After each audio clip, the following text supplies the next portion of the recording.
Good morning. Come into this room of song and silence, memory and hope, this place where we weave connection and uncertainty together and create something that we didn't have before. Come into this community where we practice noticing all we have and all we have for which to be grateful. We welcome the voices and the stories, the longings and the loneliness, and the joyful noise and the fresh possibility. Come into the embrace that is here, filled with gratitude, remembering our own best selves, and remembering that we are part of something that is so much bigger than we can see day to day.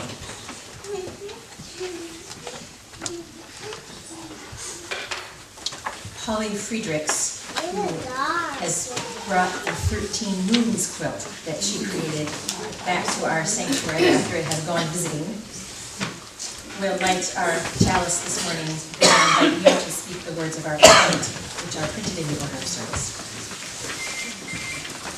Love is the doctrine of this church.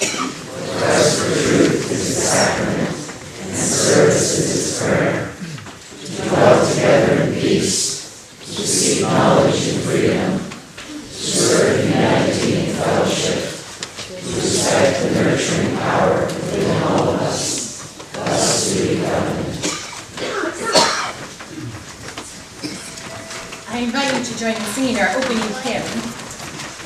The tune for this hymn is on page 1073, or it is number 1073 in this hymnal. We will keep singing about these simple gifts as we sing our young people and our leaders out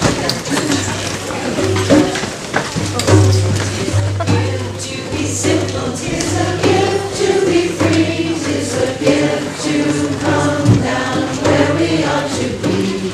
And when we find ourselves in the place just right, we'll be in the valley of love and delight.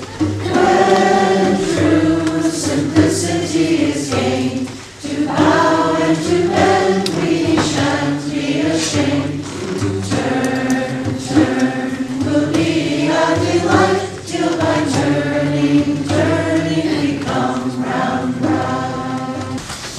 The reading this morning is another story from the book The Gift by Lewis Hyde. And it is another story that is a story of a culture and a practice that they have. And I'm sure there are many versions of this practice and this story.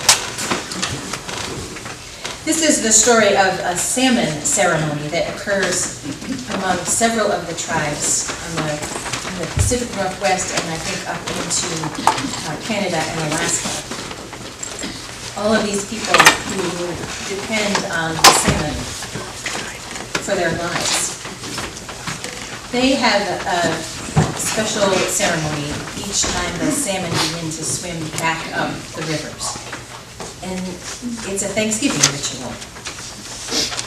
They watch the rivers, and the first salmon that they see swimming upstream, they catch it, and they create a welcoming and thank you ceremony for that fish. They treat the fish like a visiting chieftain of another tribe. And in fact, they understand the salmon to be another tribe who dress themselves as salmon and appear in these rivers in order to feed the people. So that this other tribe makes a gift of themselves in these rivers so that the people who live along the coast there can eat. So they welcome the salmon, have a great ceremony, set the salmon up in the middle of a ceremony and say welcome and thank you. And then everyone who's there eats a little piece of that first salmon, so that everyone participates in this feeding and in this gratitude ritual. And then they return the bones of that salmon completely intact into the ocean. And they believe that that is part of the cycle of regeneration, that the bones themselves swim back into the ocean and become part of the ongoing return of the salmon. And then, of course, more salmon follow, and the cycle of feeding and living and gratitude goes on.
I invite you into a time of meditation, a time of stillness, a time to listen to that song ring in our hearts.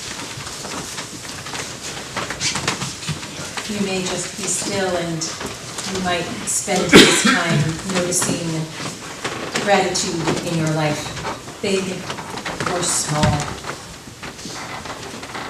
Let the gratitude of any size settle you into this present moment.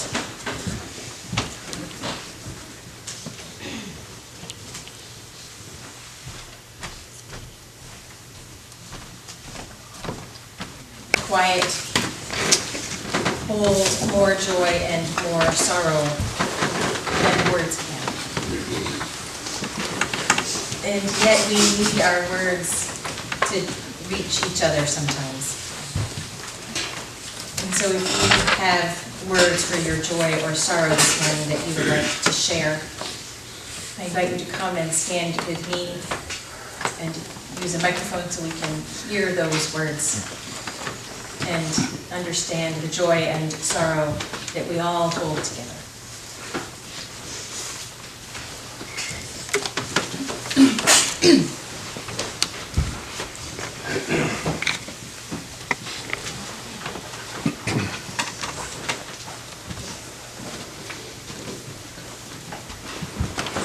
Hi, I'm Nancy Fisk. My joy is singing with this choir. Rehearsals are fabulous, and it feels wonderful.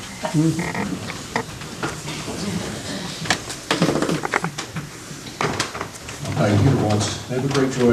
We adopted a kitten this week named Mendel, after Gregor Mendel.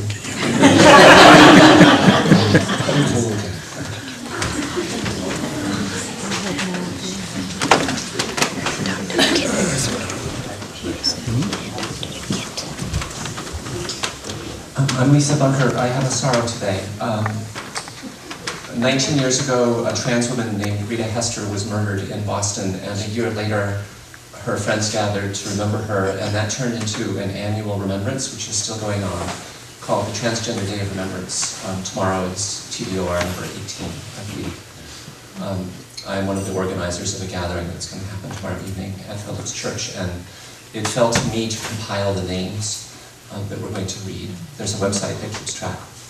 And the list was 3 times longer this year than it has ever been before. I don't think that means that 3 times as many trans people have been killed in the past year. By the way, almost all trans women of color. I think it's just that reporting is becoming more thorough. The crime is being recognized for what it is more often. But there's a couple of hundred names on this list from all over the world.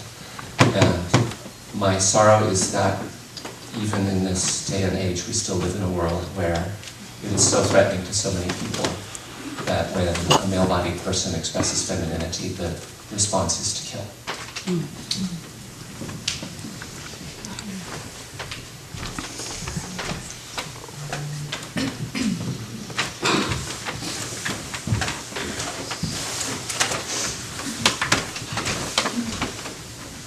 Well, I have profound joy. I have another daughter who's suspecting a baby.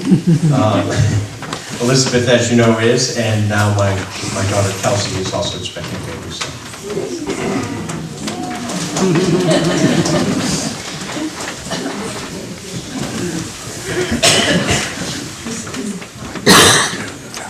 Good morning, I'm Heather. My joy this morning is that I'm just back from my last on-site training to be a mindfulness meditation teacher with Jack Kornfield and Tara Brock from California. And when I was there, they had a guest speaker. Joanna Macy was there for an hour and a half. And she was so powerful. She's in her late 80s now, but she lit up the room of these future teachers, and it was just so amazing to see her light them all up to what's going on in our world and the earth. And all the problems that we're having, and what an opportunity it is for all of us. So just inspired. That's how I'm feeling, and grateful to be home with my family again.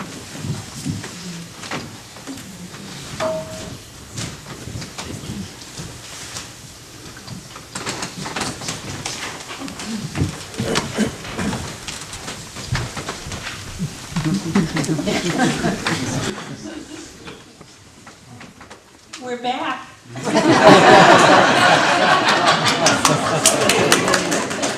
Last day of apple Annie, woohoo! We're bringing some apples to empty our cooler. 3 apples in the perishable. Good to see you all. Can I say something? No.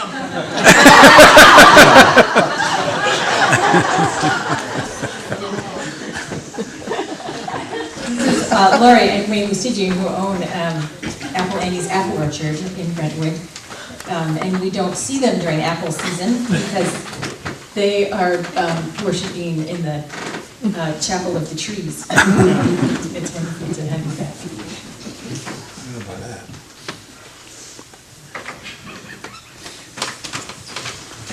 A couple of people had asked me a question about my sermon last week. And they were concerned that I had referred to some violence occurring in Exeter.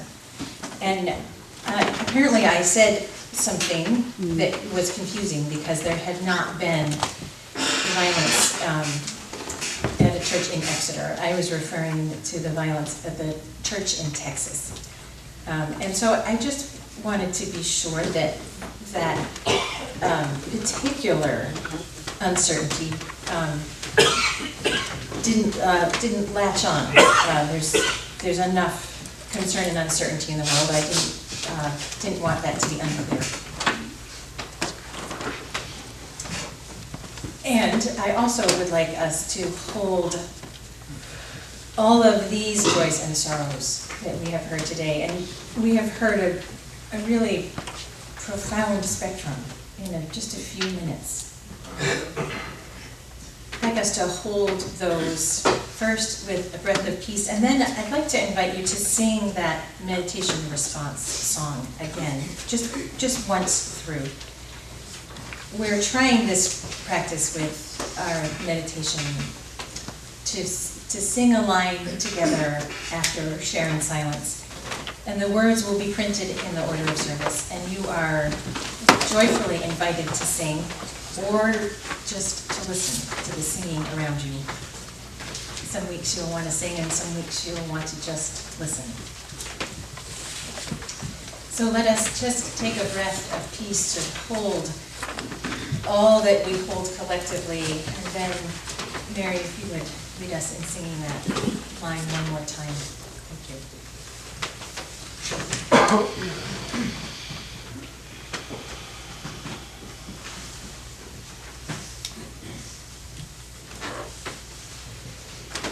Give me birds at the dawning, birds at the dawning, birds at the dawning, to sing my soul away.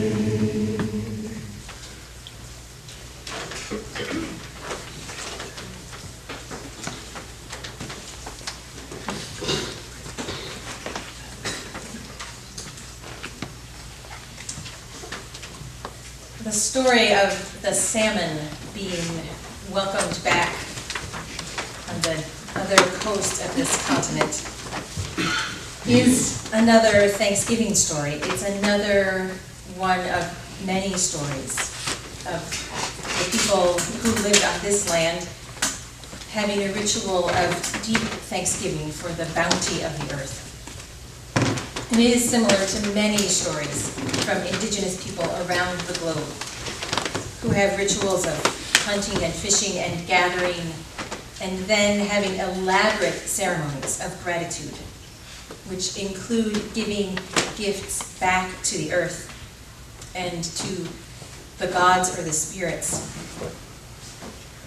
And those two things, the earth and the gods, are often not as separate in indigenous cultures as we sometimes speak of them in the Western Judeo-Christian culture. So that distinction of where the gratitude is being returned to is more complex to navigate. But in any case, these rituals constantly reaffirm their relationship with the abundant earth. And keeping a relationship means that they don't view the earth as a resource, but as a fellow generous being, and the other creatures as neighboring tribes. It is a different relationship than the dominant culture in this part of the world has now with the earth.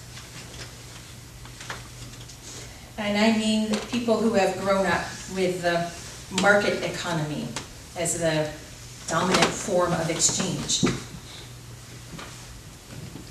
This salmon story, like so many gratitude stories, is interesting because it's not about buying and selling at all. It's part of this gift cycle, as Lewis Hyde calls it, and as many other people talk about it.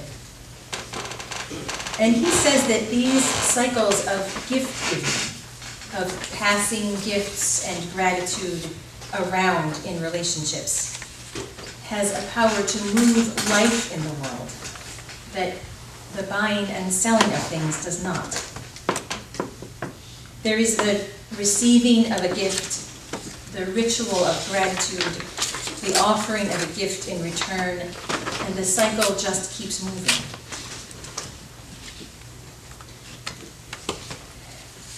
And so I quote this book, The Gift, a couple of weeks ago and again today, because he writes about all of the ways that we can have gift exchanges in our lives.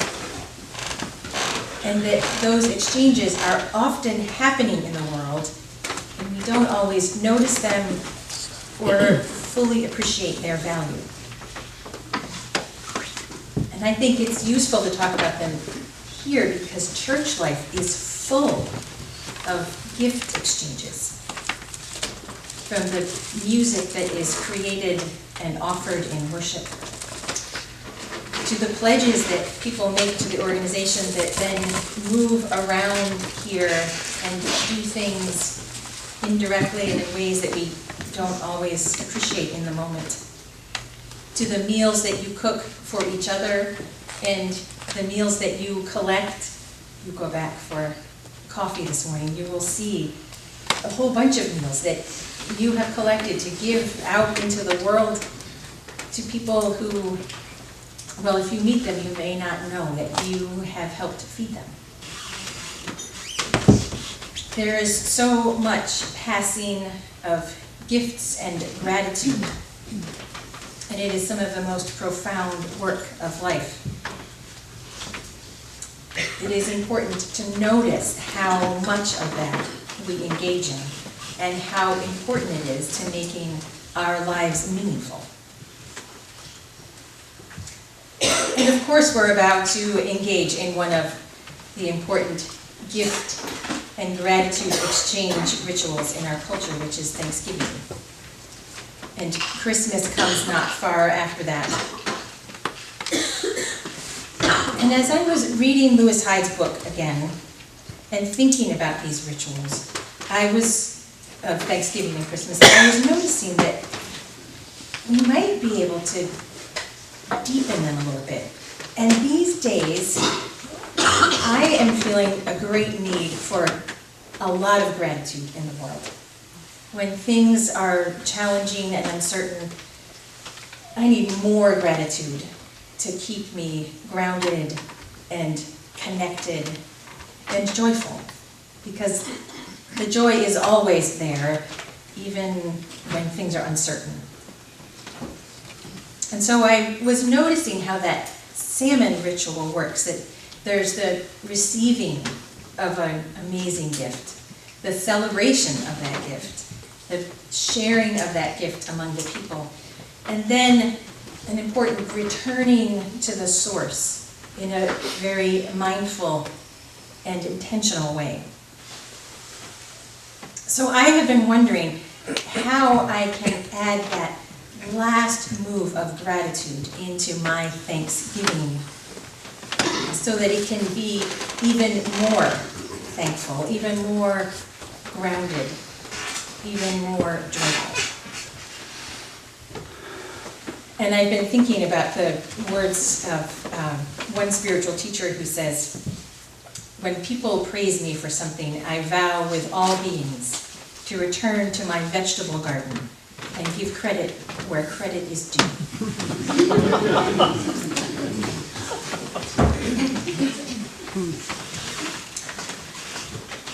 And I think it is true that these Thanksgiving baskets that you have been collecting, someone came bustling into the kitchen this morning with a great big turkey in her arms, handed it off and went back to spend the morning with guests from out of town. She couldn't stay for this part of our gathering, and yet she is part of passing the gifts around, part of the spiritual work of staying grounded in gratitude. Passing that food out into the world, out beyond our congregation, out beyond known relationships, does make that cycle of gratitude bigger and more life-giving, and remind us that we are participating in something bigger than ourselves.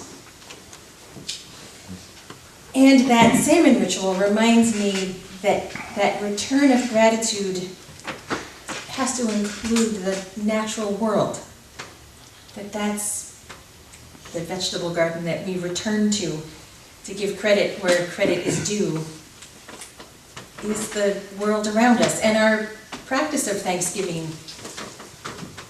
I feel like it doesn't fully complete that loop. So I'm thinking about how to do that. My family goes for a walk every Thanksgiving. That's part of preparing to eat. And I think that it is a way of noticing and being in the world that I think is good to do mindfully. I'm not sure that we do it particularly mindfully. So I'm going to try to be a little bit more mindful about that this year, and notice the ways that we can express our gratitude. I think one of the important pieces of that, the salmon cycle of gratitude, is that it is all ritualized. And I define a ritual as a set of symbolic actions that affirm or transform relationship among humans, with their world, and with their gods. So it's symbolic actions that have to do with relationships. That's what rituals are. We tend to think of rituals as very structured things that happen over and over again in exactly the same way. And I think a lot of rituals do happen that way. But I think really at their core, they're about how we navigate relationships. If you think about a wedding ceremony, that's what happens in a wedding ceremony. There's symbolic actions that acknowledge that a relationship has changed. And some of the rituals that we have here in this sanctuary are symbolic actions that honor connections, mostly affirming them, but sometimes changing them. And the ritual of a Thanksgiving meal is, of course, a very literal experience, that we make a great feast and share it. But that one meal stands in for connections and feeding and bounty through the whole year.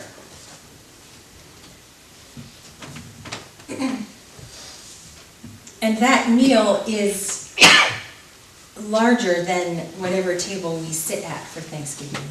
It includes all the tables that are set anywhere at that moment. So the relationships and the affirmation of connection is larger than just one setting. So how might we make that circle even just a little bigger? Make the gratitude just a little wider.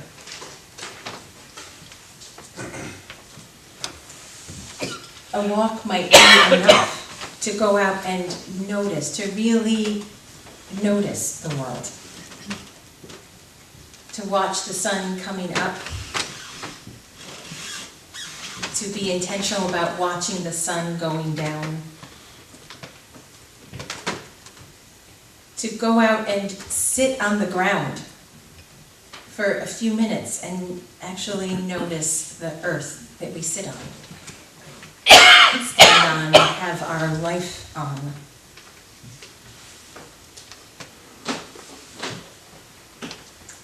And then begin to imagine how we can increase our connection to the world around us so that we are more rooted with every meal that we have.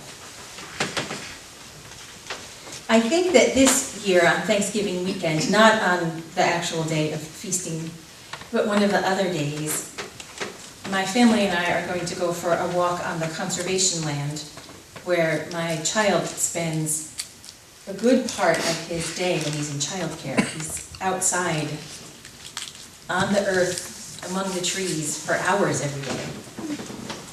And we hardly ever go to that place with him. So part of our ritual this year will be to spend some time with him on that land, noticing the earth, seeing the little things that are growing close to the ground, and just seeing the world. Sometimes really seeing things is an act of profound gratitude and a real gift. You know that.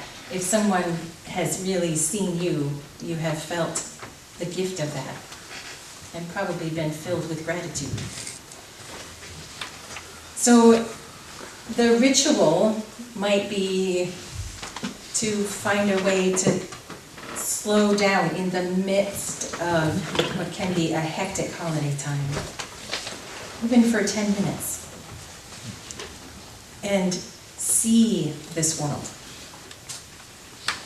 that gives us all the beauty and all the joy that fills our lives.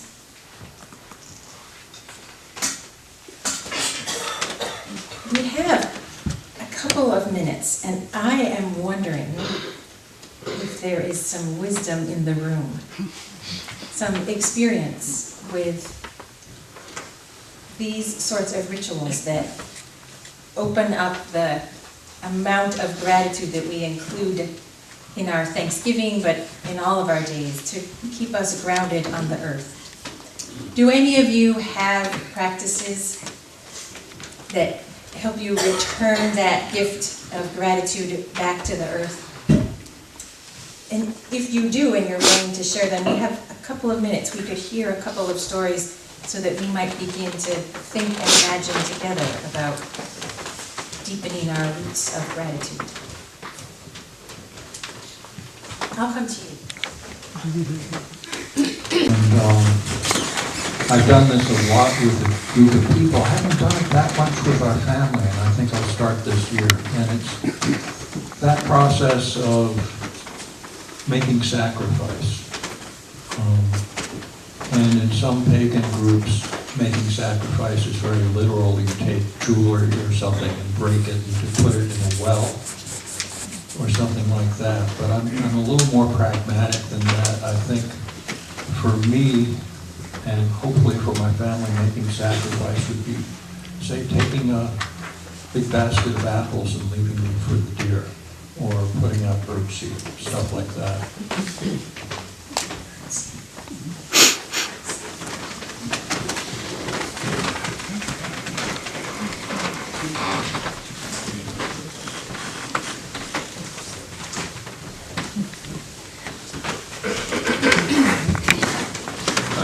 Unitarian. 2 nights ago, we were watching a film on two people, Helen and Scott Nearing, who were big influences on our way of life back in the early 70s. And it was a reminder of how they continually looked back to the earth and gave back to the earth in so many ways, as well as giving back to all of us. Our main house is about an hour away from their Good Life Center, and about every other year, we make a little pilgrimage back to the Good Life Center and are reminded of all of the good work that they did for our earth and for all of us that inhabit the earth.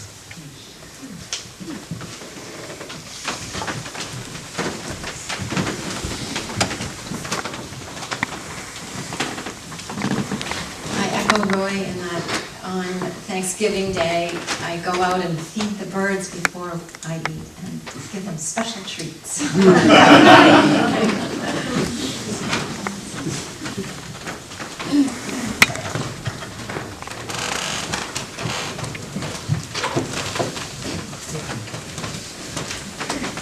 Thank you for sharing your wisdom,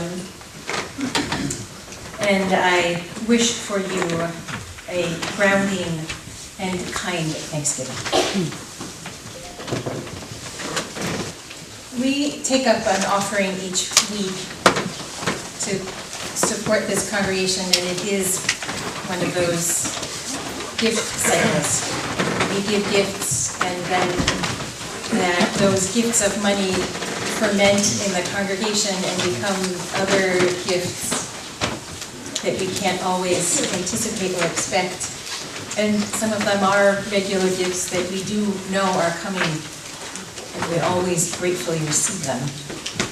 And once a month, we collect that money and circulate it differently. Most of the time, we give it directly to another organization outside of our congregation who is taking care of people in ways that we think are so important that we want to support it. And once a year, and this is that time, we collect the offering for the minister's discretionary fund, which is a way of this congregation making a gift that I hold on to and then give to someone who needs it, who didn't know they were going to need something. And so you give the gift to me to hold, and then I give the gift to someone else. And they don't know really who the gift came from. It came from everyone. And you don't know who the gift goes to directly. I mediate that gift so that there's a little bit of mystery and cushion in that exchange of money and kindness. This past year, I gave 2 of your gifts away to people who were having real problems with housing. They were both people who had just gotten themselves back into housing and were in that really difficult spot of almost but not quite being able to get that first month to work out. And they might have lapsed back into homelessness, except that you gave me a gift that I could give to them. 2 different families who you kept housed by the gift that you gave. Every year it's different what is needed, what the gift is that we give. But always the process is the same, which is that you give the gift to me and I hold it, put it in the bag. And then when someone needs that gift, we pay, in these cases, it was 2 landlords we sent checks to, or to car repair shops, or to medical offices. I anticipate this year we will be paying medical bills, perhaps more than we ever have. And so the gifts that you give today, I will give on to other people this next year to keep them healthy and cared for, to keep them together, body and soul. There are candles available up front during this gifting time. Because the choir will be singing, there are 2 bowls over there and 1 bowl here, and we won't have this bowl today for the sake of music. And you can light a candle for a memory, a hope, for any of the rituals of gratitude that you would like to think about. The morning offering for the minister's discretionary fund will now be received.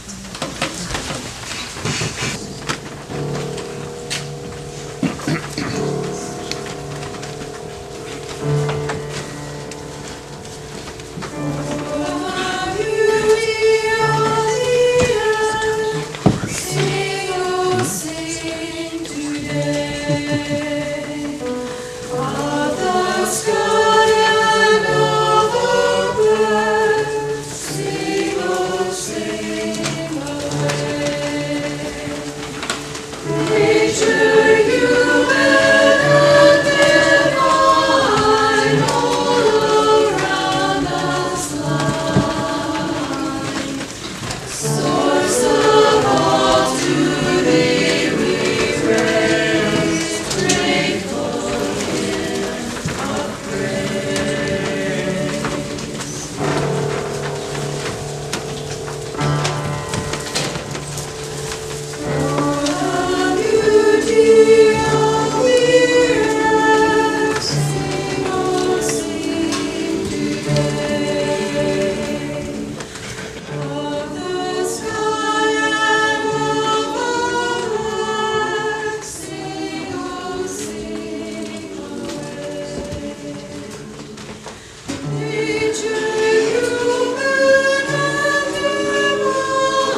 Go and find gratitude under your footsteps. Please join in the unison benediction, which is printed in our order of service. Go. Speak truth, give thanks each day, respect the earth and all creatures, for they are alive like you.